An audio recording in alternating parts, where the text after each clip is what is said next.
You know, it's dawned on me in recent years how many of the major movie franchises I see today are actually just sort of rehashings of many of my childhood toys and action figures and cartoons. Why are we still rehashing those same images? Is it that like Teenage Mutant Ninja Turtles is the absolute pinnacle of storytelling that we can't come up with something any better? I actually think it's something a little different than that. In the past 30 or 40 years, we've been in an era that sociologists will talk about as moral relativism. In other words, we don't have absolutes anymore. As a society, we don't believe in absolute right or wrong, good or evil. And without those concepts, it actually gets very difficult to tell compelling narrative stories.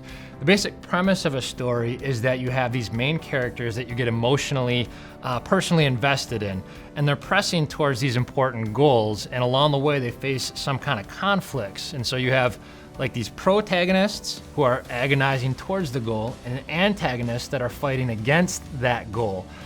But you can tell a story without right or wrong, those characters pressing towards goals.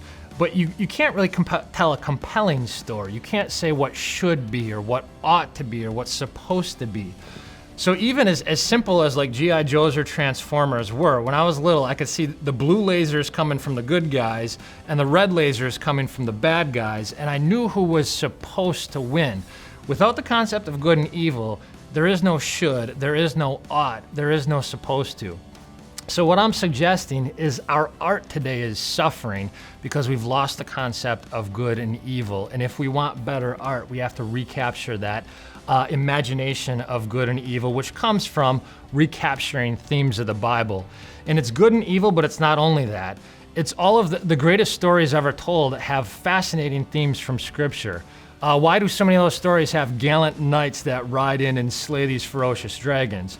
It's because in the end of history, ultimately, there will have been a mighty warrior who slayed an incredible serpent. Why do so many of those stories have kids flying away to Never Never Land and living young forever? Because deep down inside, collectively, as a society, we know that we will go to a place where we will be forever young, those who are true believers. The Apostle Paul puts it like this in Galatians 4. He says, "But when the time had fully come, God sent his Son, born of a woman, born under the law, to redeem those under the law, that we might receive the full rights of sons." You know what he's saying? He's saying, in history, once upon a time, God came and rescued us so that we can go and live happily ever after. What I'm suggesting to you is the greatest stories throughout history are just leeching off the transcendence of the greatest story that was ever told, the story of Jesus Christ. And all this week, we're going to be making some of the connections from those great stories to the greatest story. If you'd like these videos sent to your email, just head on over to our website and sign up, and tomorrow we'll see you as we take a look at Beauty and the Beast.